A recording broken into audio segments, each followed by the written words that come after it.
वो किसी मिठाई को जानता नहीं था, क्योंकि उसने कभी वो मिठाई देखी नहीं थी। उसने तो एक ही मिठाई देखी थी, वो गुड़ की लापसी। वो गुड़ की एक लापसी हुआ करती थी, पतला गुड़, उसी को ही वो खाया करता था। और जब कभी कोई खुशी का प्रसंग होता था तो उसी मिठाई को वो बनाया करते थे और वही खाते थे। तो उन्होंने देखा लापसी तो है ही नहीं, यानी वो गुड़ की मिठाई तो, वो गुड़ का पानी तो है ही नहीं। उसने सोचा मैं कहां गया। राजा को कहा तुमने तो कहा था सबको सबकी पसंद की मिठाई मिलेगी, लेकिन हमको तो हमारी पसंद की मिठाई तो नहीं मिली। उस वक्त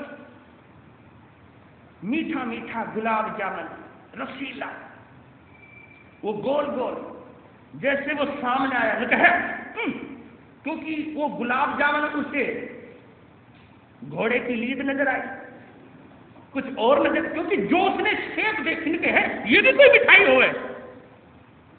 कहा नहीं नहीं नहीं नहीं ये नहीं। कहा कि मेरे कहने से एक बार खा। तो कहते कि जबरदस्ती राजा ने उसके मुंह में वो मिठाई डाली, और जैसे वो मिठाई डाली उसमें केसर, बादाम और वो रस, सुगंधित रस, और उसको खाते ही ये तो बहुत स्वाद है इसमें तो, और सुगंधी और भी दो।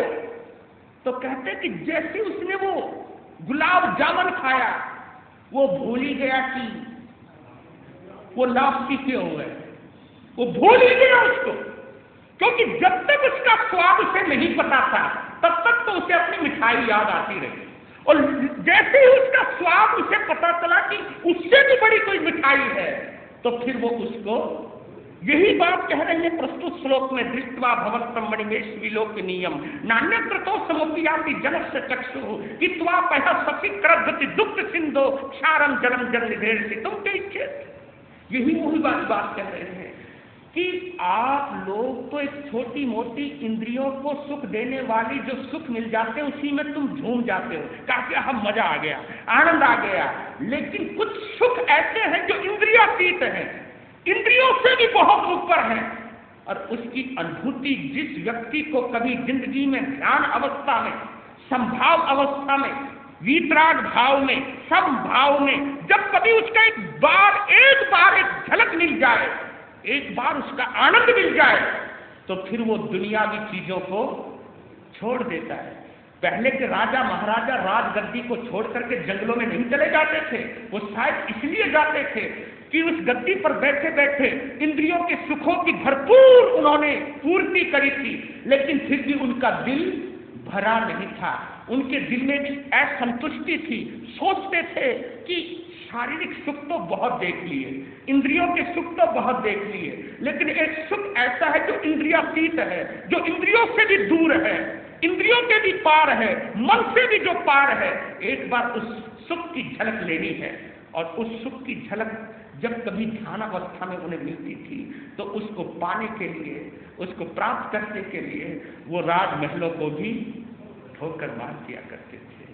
तो ये वो चीज है, उस चीज की अनुभूति की थी।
गणपति भगवान महावीर स्वामी, ध्यान योगी आचार्य सम्राट श्री शिवमुनि जी महाराज की, जैन धर्मोपदेष्टा गुरुदेव श्री फूलचंद जी महाराज, परम सेवा भावी परम पूज्य गुरुदेव श्री प्रेम सुख जी महाराज की, संघ रत्न उपाध्याय प्रवर पूज्य श्री रविंद्र मुनि जी महाराज की।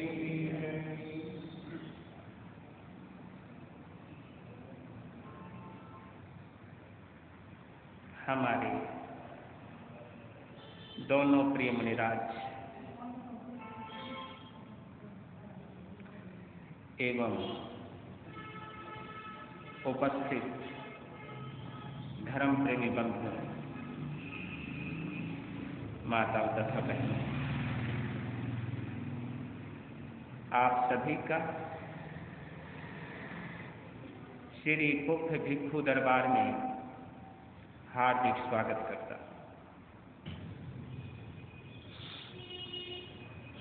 भक्ति धारा का अमर काव्य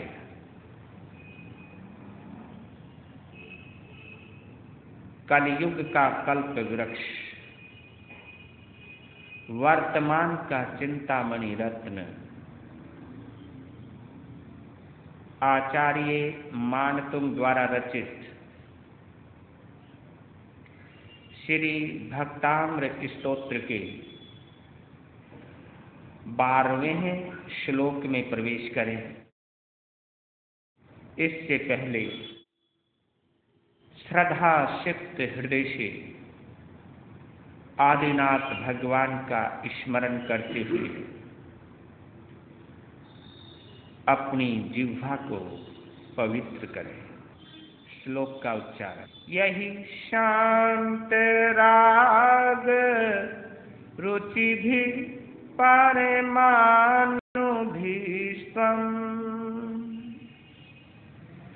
निरेमा पिता त्रिभुवने कललाम भूत तावन्त एव खलुत तनवः पृथिव्याम् यते समान मबरम नहीं रूपमसि यते समान मपरम नहीं रूपमसि।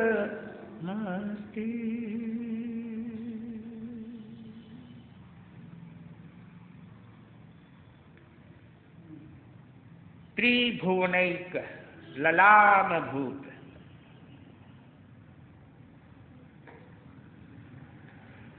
त्रिभुवन जमा एक, त्रिभुवनेक, यानी हे त्रिभुवन में, इस 3 लोक में, इन तीनों लोकों में एकमात्र अद्वितीय मैचलेस पर्सनैलिटी, जिसकी किसी और से तुलना ना की जा सके, अद्वितीय त्रिभुवनाई का ललाम भूत, ललाम सौंदर्य धारा, बेहद खूबसूरत,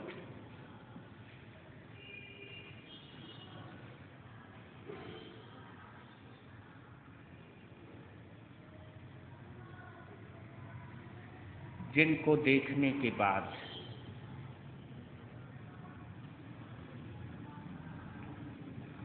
दिल ये गवाही देने लगे,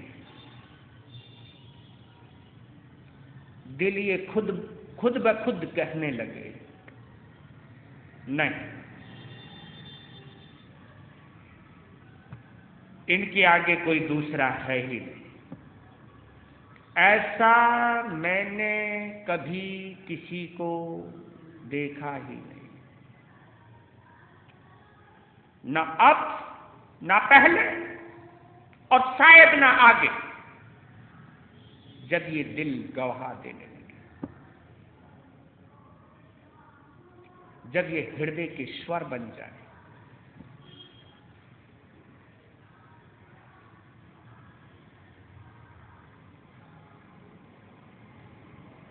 क्या बोल रहे हैं, क्या कह रहे हैं,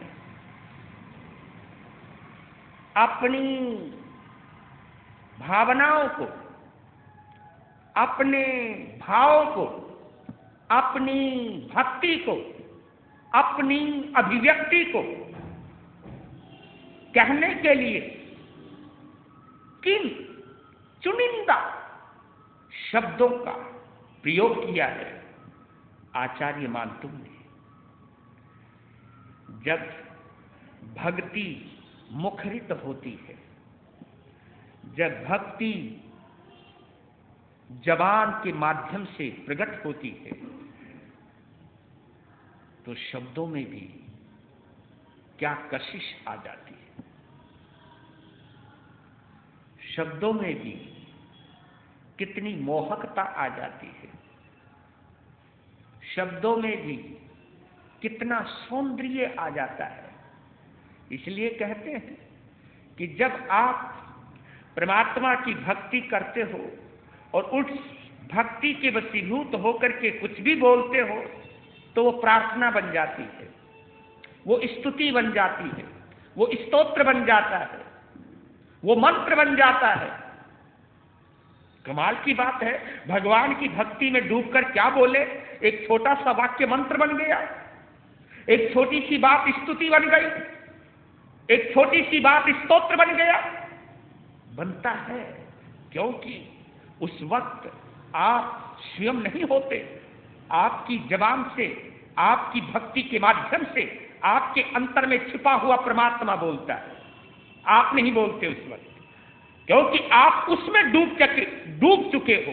परमात्मा में जब तुम डूब चुके होते हो, तो उस वक्त आपकी जबान तो एक बहाना है, आपकी जबान से खुद में खुद एक परमात्मा बोलता है, उसका रूप बोलता है, उसका व्यक्तित्व बोलता है, उसका अस्तित्व मुखरित होता है। तो क्या कह रहे हैं, यही शांत राग रुचि भी परमानुभीष्वम। बोल दिया, बोल रहे हैं कि जिन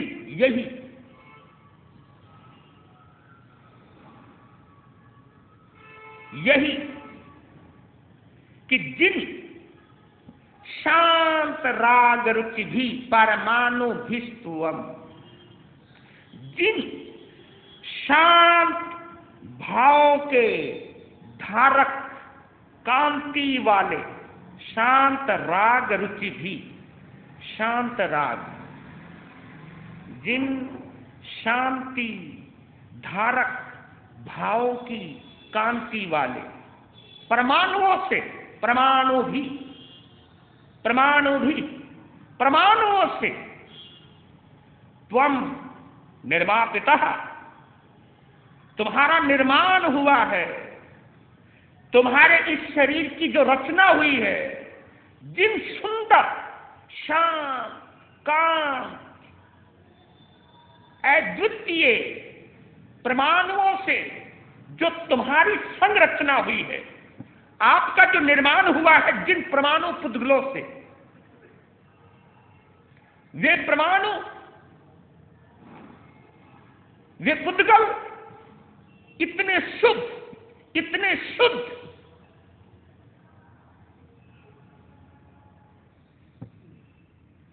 क्या कहते हैं, खलु खलु, यानी निश्चय से। ये बात मैं गारंटी के साथ कहता हूं। आचार्य मानतुंग बोल रहे हैं, आचार्य मानतुंग की भक्ति बोल रही है कि ये बात मैं गारंटी के साथ कहता हूं, इस बात को मैं दावे के साथ कहता हूं क्या कि ते यानी वे यानी वे परमाणु, जिन परमाणुओं से आपका शरीर बना है, जिन परमाणुओं से आपका शरीर बना है, वे परमाणु इस दुनिया में तावंत एव खलु तेप्य नवः पृथिव्याम, तावंत एव खलु तेप्य नवः पृथिव्याम यत्ते समानम अपरम नहीं रूपमस्ते। वे परमाणु इस धरती पर तावंत एव खलु तेप्य नवः पृथिव्याम, इस पृथ्वी पर, इस धरती पर वे परमाणु उतने ही थे। कितने? उतने ही थे जितने परमाणुओं से आप बन सकते थे, बस उतने ही परमाणु थे। जितने भी दुनिया का परमाणुओं का सार था, निचोड़ था, जितने भी सुंदरतम, उत्तमोत्तम, जितने भी उत्तमोत्तम सुंदरतम परमाणु थे, उन परमाणुओं से आपका जो शरीर बना है, वे परमाणु इस तीनों लोकों में उतने ही थे। क्यों? यत्ते समानम अपरम नहीं रूपमस्ति, यत्ते समानम अपरम नहीं रूपमस्ति।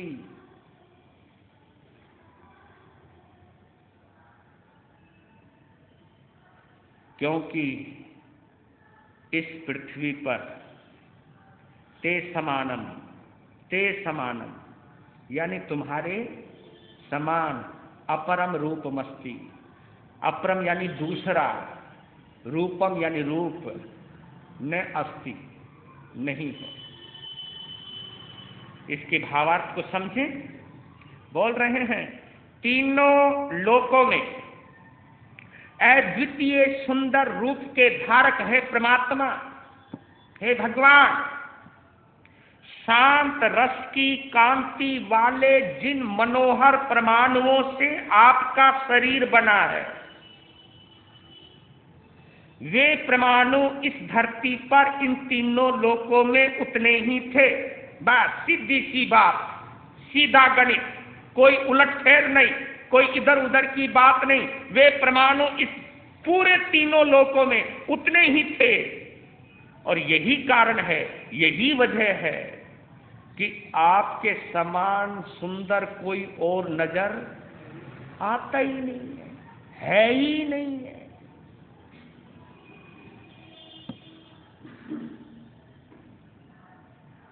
आप देखना,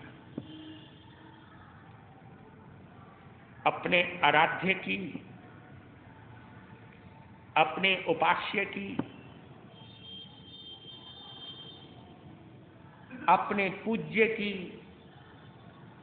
कितने सुंदरतम भावों से पूजा की है आचार्य मानतू ने। और देखना, इन शब्दों में कोई बनावटीपन नहीं है। ये मुंह नहीं बोल रहा, ये हृदय बोल रहा है, ये दिल बोल रहा है। मुंह में तो बनावट हो सकती है, लेकिन दिल में बनावट नहीं हो सकती। आदमी मुंह से बनावटी हो सकता है, क्योंकि मन में कपट हो, अपना काम निकालना हो, तो आदमी बढ़ा चढ़ाकर कोई बात कह सकता है। जिस मुख में आदमी का स्वार्थ छुपा हुआ हो, उन शब्दावलियों में, उस वाक्य में बनावटीपन आ सकता है। लेकिन जिस हृदय में कोरी भक्ति हो, कोरे भक्ति भाव हो, फिर वो भाव कभी बनावटीपन से प्रकट नहीं हो सकते। ये एक निश्चित बात है।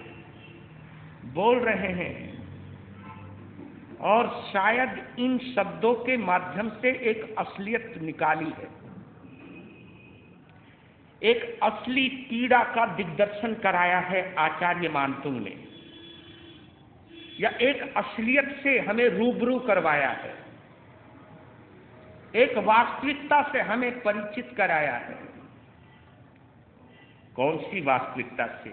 वो ये कहना चाह रहे हैं कि प्रभु अब मैं समझ गया, मैं जान गया, ये बात मेरे भेजे में अच्छी तरह से घुस गई है। इस बात को मैंने अच्छी तरह से समझ लिया है। किस बात को? कि हम संसारी प्राणी सुंदर क्यों नहीं है। हम संसारी प्राणी सुंदर क्यों नहीं है? हो ही नहीं सकते, क्योंकि जितने सुंदर परमाणु थे वो तो आप में चले गए। जो कचरा बच गया उससे हम बन गए, या जो जो क्वालिटी गिरती चली गई, गिरती चली गई, गिरती चली गई, और जो जो चीजें बचती चली गई, अब बनना तो उनसे भी था। जितनी अच्छी क्वालिटी थी वो तो सब आपके अंदर चली गई, और जो बाद का माल बचा, ये कहावत आती है ना कि भाई हमारे पल्ले दूध तो कोई और पी गया, हमारे पल्ले तो भाई वो जो खुरचन हो गए वो ही मिली, बस उसी से ही हम बने। जो बाद का माल था, जो रिजेक्ट माल था, समझ गया, जो रिजेक्ट माल था वो हमारे पल्ले पड़ गया। तभी तो आप इतने खूबसूरत क्यों और हमारे अंदर इतनी कमी क्यों है, ये बात अब पता चली हमें। अब दिल को जच गई है, अब पता ही चल गया है, इस बात का निराकरण खुद में खुद हो गया है, इस संदेह का निवारण अपने आप हो गया है। और क्या गजब की बात है, जिन परमाणुओं ने आपके अंदर जगह पाई है, वाह, जिन परमाणुओं ने आप में स्थान पाया है, वे परमाणु अपने आप में बड़े संतुष्ट हैं, बड़े प्रसन्न हैं, क्योंकि उनको भी पता है कि हम अच्छी जगह आ गए हैं। हमारा उपयोग सही मायने में यहीं पर ही हो सकता था, क्योंकि जो आपने करके दिखाया है, जो आपने बनकर दिखाया है, वो बनने की ताकत हमारे अंदर नहीं है। जो क्वालिटी, जो भद्रता, जो भव्यता, जो आदर्शता आपके अंदर देख रहे हैं, उसमें तो हम अंश मात्र भी नहीं है, उसमें तो हम कुछ भी नहीं है। इन परमाणुओं ने भी अपने लिए सही स्थान चुना, सही जगह चुनी और सही व्यक्ति को चुना, सही आत्मा का चयन किया है इन परमाणुओं ने। वो जानते थे कि इस आत्मा से हम चिपके तो ही हमारा सम्मान होगा, तो ही हमारी उपयोगिता प्रमाणित होगी। किसी और के पास जाएंगे तो उसकी कोई कीमत नहीं होगी। इन परमाणुओं को भी पता चल गया, आपकी तारन तिरन आत्मा ने उन परमाणुओं को अपनी ओर आकर्षित कर लिया। और देखना, आचार्य मान तो एक बात और कह रहे हैं, और संसारिक मनोवृत्ति का एक चित्रण करते हुए या चित्र खींचते हुए एक सच्चाई से परिचित करा रहे हैं। कौन सी? कि हे प्रभु, आप मात्र, आप केवल सुंदर ही नहीं हो। देखिए दूसरी बात, आप मात्र सुंदर ही नहीं हो, आप शांत भी हो, आप गंभीर भी हो। आप मात्र सुंदर ही नहीं हो, बल्कि शांत भी आप बड़े गजब के हो और गंभीर भी बड़े गजब के हो। इस सौंदर्य के साथ शांत स्वभाव और गंभीरता, इन तीनों का मिश्रण, इन तीनों का समन्वय, और इन तीनों के समन्वय से पता चला कि आप अलग हो और हम अलग।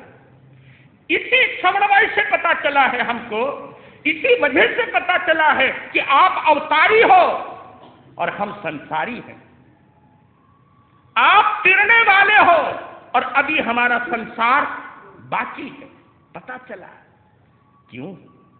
ये वास्तविकता क्यों बताई कि आदमी को एक थोड़ा सा सुंदर रूप क्या मिल जाए, आदमी इतराने लगता है, आदमी नखरे में आ जाता है। थोड़ा सा रूप क्या मिल जावे, थोड़ा सा ज्ञान क्या मिल जावे, एक दो किताबें क्या पढ़ ले, आदमी इतराने लग जाता है, आदमी को घमंड आने लगता है। थोड़ा सा रूप पाकर, थोड़ा सा ज्ञान पाकर, थोड़ा सा धन पाकर, थोड़ा सा वैभव पाकर, थोड़ी सी दौलत पाकर आदमी के पांव जमीन पर नहीं टिकते। आदमी ये सोचता है कि इस दुनिया में मेरे से बड़ा कोई है ही नहीं, वो भी थोड़ी सी चीज पाकर, अभी कुछ भी नहीं है। अगर तुलना करोगे ना आप बड़ों से अपनी, तब पता चलेगा हम तो उनकी पांव की धूल भी नहीं है। लेकिन कुछ ना होते हुए भी आप अपने आप को सब कुछ समझने लगे, और वो महापुरुष इतना गजब का है कि सब कुछ होते हुए भी शांत, गंभीर।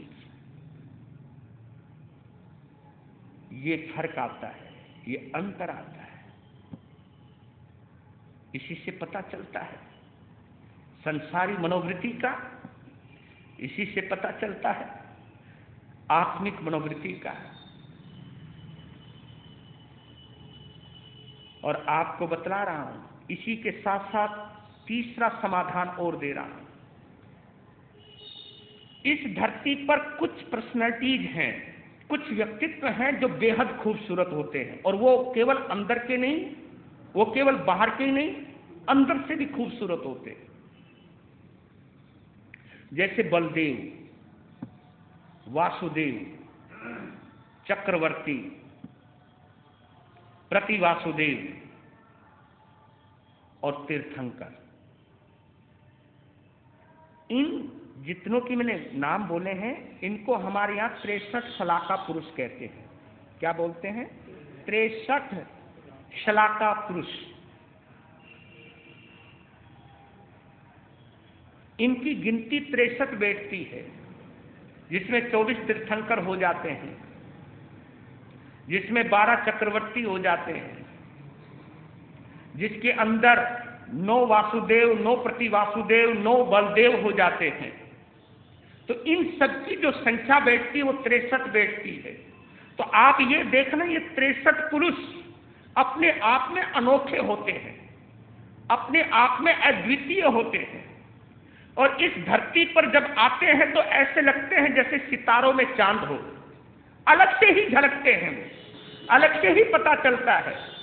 और ऐसे ही जैसे कभी हम किसी फिल्म को देखते हैं तो उसका जो हीरो है, उसका जो नायक है, वो अलग से ही नजर आता है, वो अलग से ही दिखाई देता है। पता चलता है कि बंदे में क्वालिटी है, पता चलता है कि ये हीरो है, पता चलता है ये हीरोइन है, पता चलता है ये नायिका है, पता चलता है ये नायक है। इस उसके व्यक्तित्व का, उसके आभा मंडल को इतना महिमा मंडित किया जाता है, इस तरीके से पेश किया जाता है कि उसके व्यक्तित्व को देख करके पता चल जाता है कि ये वास्तव में नायक है, ये वास्तव में हीरो है।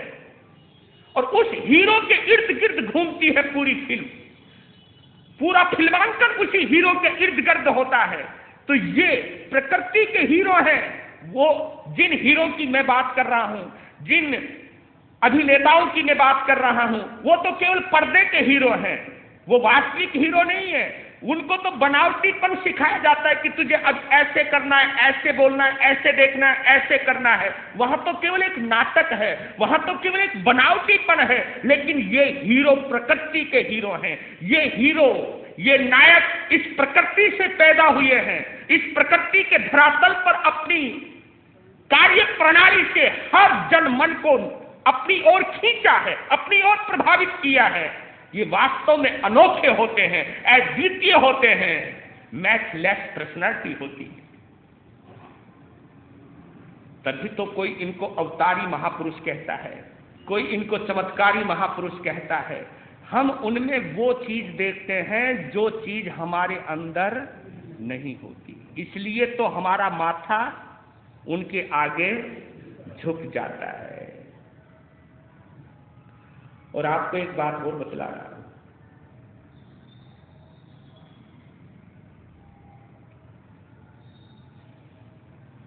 चाहे चक्रवर्ती हो, चाहे तीर्थंकर हो, चाहे वासुदेव हो, चाहे बलदेव हो, चाहे प्रतिवासुदेव हो, इनकी सेवा में देवता क्यों रहते हैं? ये भी आपने कभी गौर किया? इनकी सेवा में देवता हाजिर रहते हैं, देवता इनकी यहां नौकरी करते हैं, देवता इनकी परिक्रमा डालते हैं, देवता इनको देखकर निहाल हो जाते हैं, देवता इनकी सेवा करके अपने आप को अहोभाग्य समझते हैं, सौभाग्यशाली समझते हैं इन सभी व्यक्तित्वों की सेवा करके। क्यों? क्योंकि देवता अपने आप में बेहद खूबसूरत होता है। देवता अपने आप में बेहद खूबसूरत होता है, लेकिन जब किसी तीर्थंकर को देखता है, जब वो किसी चक्रवर्ती को देखता है, जब वो किसी बलदेव या वासुदेव को देखता है, तो उनके सौंदर्य के आगे देवताओं का भी सौंदर्य फीका पड़ जाता है। वो स्वयं शर्मिंदा हो जाते हैं। उनको आश्चर्य होता है कि देवलोक के अलावा भी कोई व्यक्ति सुंदर हो सकता है, या देवता के अलावा भी कोई व्यक्ति इतना सुंदर हो सकता है। ये देवता ऐसे ही किसी की सेवा में नहीं रहते, ये इसीलिए रहते हैं कि जब उन्हें ये लगता है कि ये मेरे से भी ऊंचे हैं, हमसे भी बढ़कर के हैं। ऐसे ही कोई किसी की खिदमत, आप भी उसी को अपना गुरु बनाते हो, आप भी उसी के पास जाते हो जब तुम्हारा दिल ये गवाही दे देता है कि इसके पास वो चीज है जो चीज मेरे पास नहीं। जब ये अंतर से स्वीकार हो जाता है कि इस बंदे में वो क्वालिटी है, इस बंदे में वो गुणवत्ता है, इस बंदे में वो चीज है, वो कशिश है जो मेरे अंदर नहीं है, ये चीज मैं भी पैदा करूं। और ये मैं पैदा कब कर सकता हूं? जब मैं इसकी खिदमत करूं। इसकी कला को मैं तभी सीख सकता हूं जब मैं इसका शिष्य बनूं, इसका पुजारी बनूं, इसका अनुयायी बनूं, इसकी खिदमत में रहूं। तभी तो ये गुण सिखाएगा अपना, तभी तो ये मुझे अपनी कला सिखाएगा मुझको। तो ये समझ लीजिए देवता भी इनकी सेवा में हाजिर रहते हैं, क्योंकि देवता की रिद्धि सिद्धि सब कुछ इनके आगे फीकी मालूम देती है। और इनसे ज्यादा बेहद खूबसूरत इस धरती पर कोई नहीं होता है। और ये भी बतला देता हूं, इन तीर्थंकरों को बलदेव, वासुदेव, चक्रवर्ती, प्रतिवासुदेव, इनको इतनी खूबसूरती क्यों मिलती, इसको भी समझ। तीर्थंकर इतना सुंदर क्यों बन जाते हैं, इतने बेहद सुंदर क्यों होते हैं? कोई ना कोई वजह तो है, कोई ना कोई कारण तो है। और वो कारण ये है कि वो अपने पिछले जन्म में अहिंसा, संयम और तप की लाखों साल तक वो आराधना करते हैं, वो साधना करते हैं, वो उपासना करते हैं, जिसके बलबूते के ऊपर उनको इतनी सुंदरता मिलती है। जो बंदा अहिंसा की आराधना करता है, संयम की आराधना करता है, तपस्या करता है, उसी अहिंसा, संयम और तप का वो प्रभाव होता है कि जो सिद्धियां देवताओं को भी नहीं मिलती, वो सिद्धियां इन महान पुरुषों को मिलती है। और ये कहावत आती है, हमारा एक शास्त्र है 10वें कालिक सूत्र, उसमें लिखा हुआ है साफ, धम्मो मंगल मुक्तिठम अहिंसा संयमो तवो देवा वित्तम नमम संति जस्य धम्मे सया मनो। धम्मो मंगल मुक्तिठम, धर्म ही उत्कृष्ट मंगल है। धम्मो मंगल मुक्तिठम या उत्कृष्टम, धर्म ही उत्कृष्ट मंगल है। धम्मो मंगल मुक्तिठम, कौन सा धर्म? अहिंसा संयमो तवो, अहिंसा संयमो तवो। अहिंसा, संयम और तप, यही असली धर्म है और यही धर्म इस जग में उत्कृष्ट मंगलकारी है। देवा वित्तम नमम संति, देवा वित्तम नमम संति, देवता भी उसको नमस्कार करते हैं, देवता भी उसको प्रणाम करते हैं। किसको? जस्य धम्मे सया मनो, जिसका मन सदा धर्म में लगा हुआ है, धर्म में जमा हुआ है, धर्म से जुड़ा हुआ है। ऐसे व्यक्तित्व को देवता भी नमस्कार करते हैं। क्योंकि आप लोग भगवान की जैसी भव्यता तो पाना चाहते हो, लेकिन उनके अंदर जो भव्यता है जब तक वो नहीं आएगी। और आपको ये भी बतला देता हूं, आजकल आदमी भगवान की, या जिसको हम देवी देवता कहते हैं, भगवान कहते हैं, उनकी पूजा हम इसलिए करते हैं कि शायद इनकी पूजा करते करते जो ये इतना सुंदर रूप है, जो इतनी भव्यता है, ये देवी देवता इनकी जो परिक्रमा पाते हैं, इतना वैभव हमें भी मिल जाएगा। पर लेकिन एक बात बतला देता हूं, तीर्थंकर की या अरिहंत की असली संपत्ति जो उनकी भव्यता नजर आती है, जो उनका वैभव नजर आता है, जो उनका सौंदर्य नजर आता है, जो उनका ऐश्वर्य नजर आता है, जो उनकी संपदा नजर आती है, वो उनकी असली संपदा नहीं है। असली संपदा तीर्थंकर की क्या है? वीतरागता। क्या? वीतरागता। ये उनका असली सौंदर्य है। वीतरागता यानी समभाव, समभाव यानी समता, यही असली वैभव है। हम लोग उनकी पूजा करके अपनी दुकान तो चलवाना चाहते हैं, लेकिन उनकी पूजा इसलिए नहीं करते ताकि इनकी पूजा करते करते मेरे मन की भी सफाई हो जावे, मेरे दिल की धुलाई हो जावे, मेरे हृदय में पवित्रता आ जावे। भगवान की पूजा अपनी दुकान या अपना संसारिक कार्य करवाने के लिए नहीं करनी चाहिए। अगर उसकी पूजा करनी ही है तो इस भाव से करो कि जैसे भाव मेरे परमात्मा के हैं वैसे भाव मेरे भी हो जावे।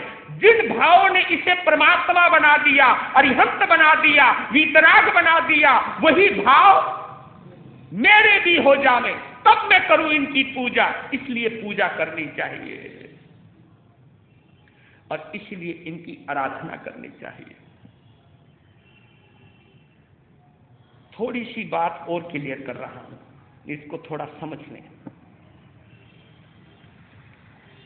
देह और आत्मा की भिन्नता को थोड़ा समझ लें ताकि इस बात को क्लियर करने में मुझे थोड़ी सी आसानी हो जाएगी।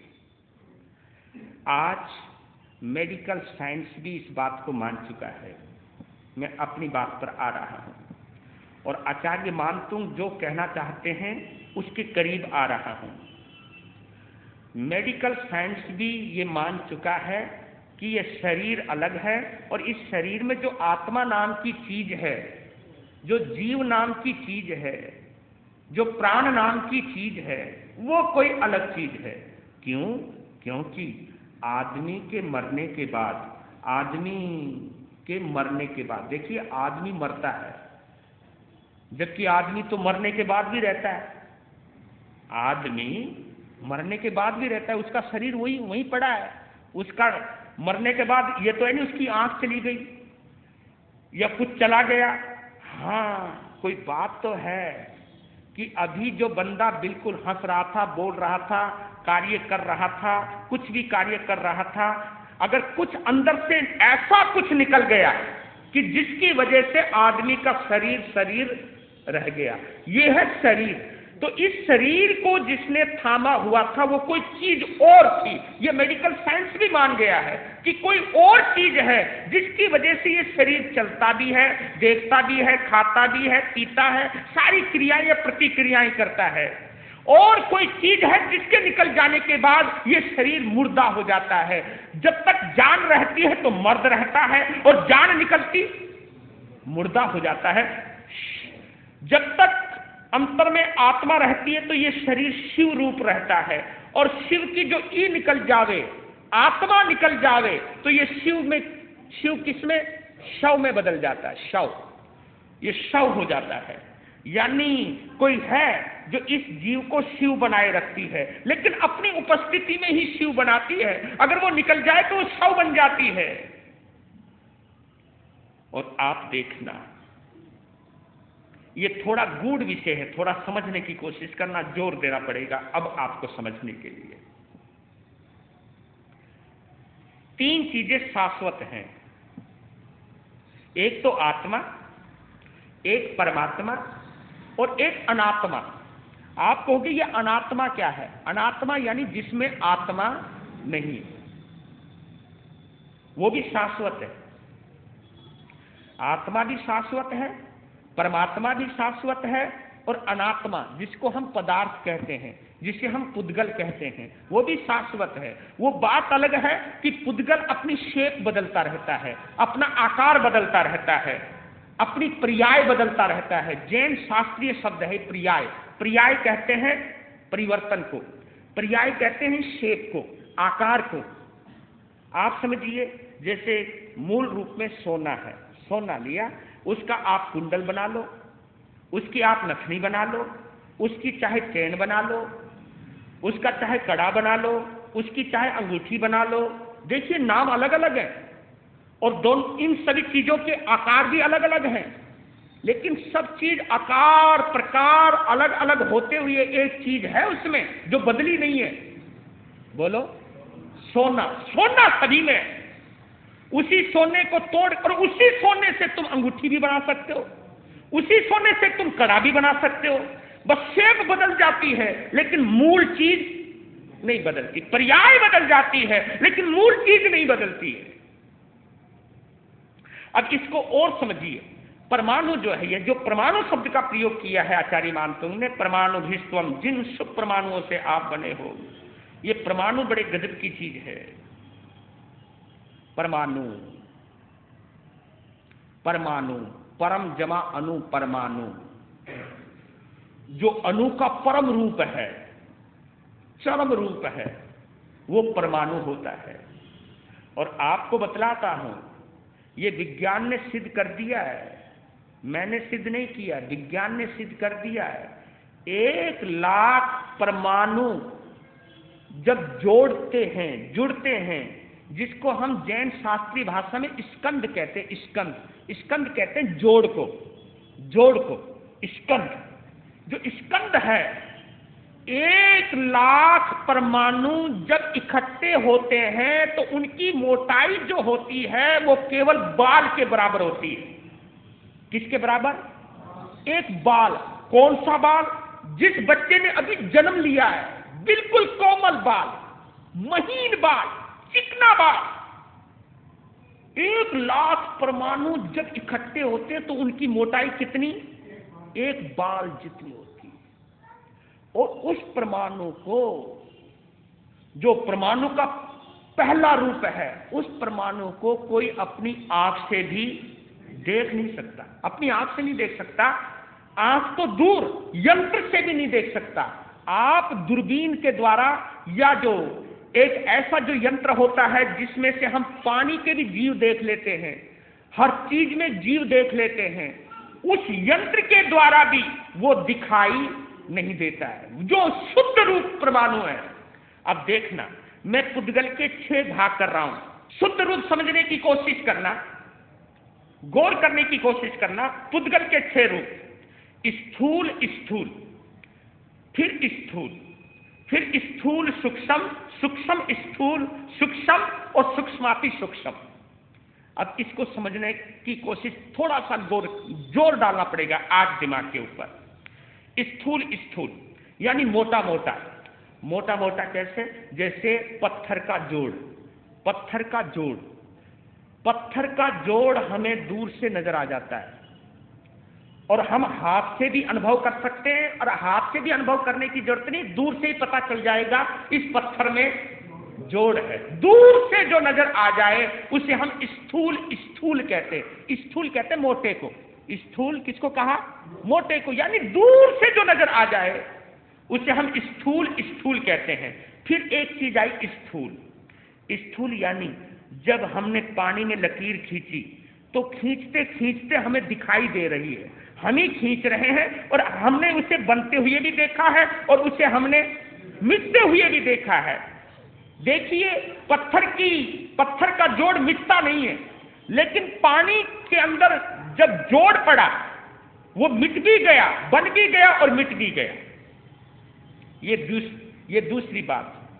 अब आया स्थूल और सूक्ष्म। स्थूल सूक्ष्म कहते हैं छाया को, छाया। स्थूल हमें साफ नजर आ रही है, स्थूल। लेकिन सूक्ष्म क्यों बोला उसको?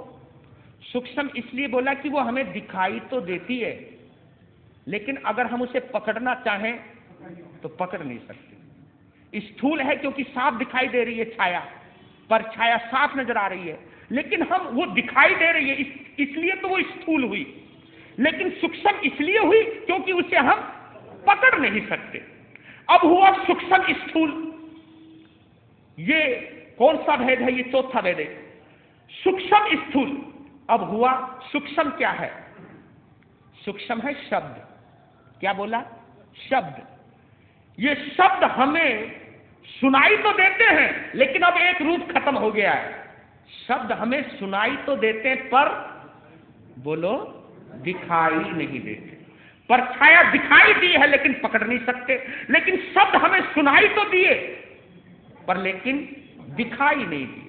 अब शब्दों को आप देख नहीं सकते, शब्दों को हम सुन सकते हैं। अब आंख का काम खत्म हो गया है, अब देखने का काम खत्म हो गया है। अभी तक देखने का काम था, चाहे वो पत्थर का जोड़ था, चाहे वो पानी की लकीर थी, चाहे वो छाया थी, ये सब हम आंखों का विषय था। लेकिन अब आंख खत्म हो गई है, आंख का काम खत्म हो गया है। अब कान का काम शुरू हुआ, वो हुआ शब्द। शब्द हमें सुनाई देता है लेकिन दिखाई नहीं देता। अब पांचवा रूप है सूक्ष्म। वो है सूक्ष्म, स्थूल था। सूक्ष्म इसलिए वो दिखाई नहीं देता, स्थूल इसलिए क्योंकि वो सुनाई देता है। लेकिन अब आया है सूक्ष्म। जय हो। इसको कहते हैं कर्म वर्गना। यही मैं लाना चाहता हूं आपको, ये बताना चाहता हूं सूक्ष्म क्या चीज है। सूक्ष्म है कर्म वर्गना। आप कहोगे कर्म वर्गना क्या है? कर्म वर्गनाएं हैं कि पता नहीं किस घड़ी, किस क्षण, किस पल हमारे अच्छे बुरे कर्म बन गए, हमें पता भी। अब वो दिखाई तो दूर, सुनाई भी नहीं देता। यानी कब हमको पुण्य लग गया, कब हमको पाप लग गया, हमें पता ही नहीं चलता। पता ही नहीं चलता, क्योंकि हम क्रोध कर रहे हैं, हम प्रेम में आ रहे हैं। हमें प्रेम का तो पता चलता है, हमें क्रोध का तो पता चलता है, लेकिन ये कर्म, ये प्रेम या नफरत, ये मोहब्बत या नफरत किस कर्म के शेप में बन रही है, किस तरह ये हमारी आत्मा पर चिपक रही है, ये हमको पता, ये और सूक्ष्म हो गई है। और फिर देखिए सूक्ष्म सूक्ष्म परमाणु, उन कर्म वर्गनाओं से भी, उन कर्म वर्गनाओं से भी सूक्ष्म से सूक्ष्म है। क्या बोला? परमाणु। यानी कर्म भी, जो हमारी कर्म है, जिनके बलबूते पर हम जन्म मरण करते हैं, जिनके बलबूते पर हम गतियां अदलते बदलते रहते हैं, उन कर्म वर्गनाओं से भी कोई सूक्ष्म चीज है तो वो है परमाणु। और परमाणु से भी ज्यादा सूक्ष्म कोई चीज है तो वो है हमारी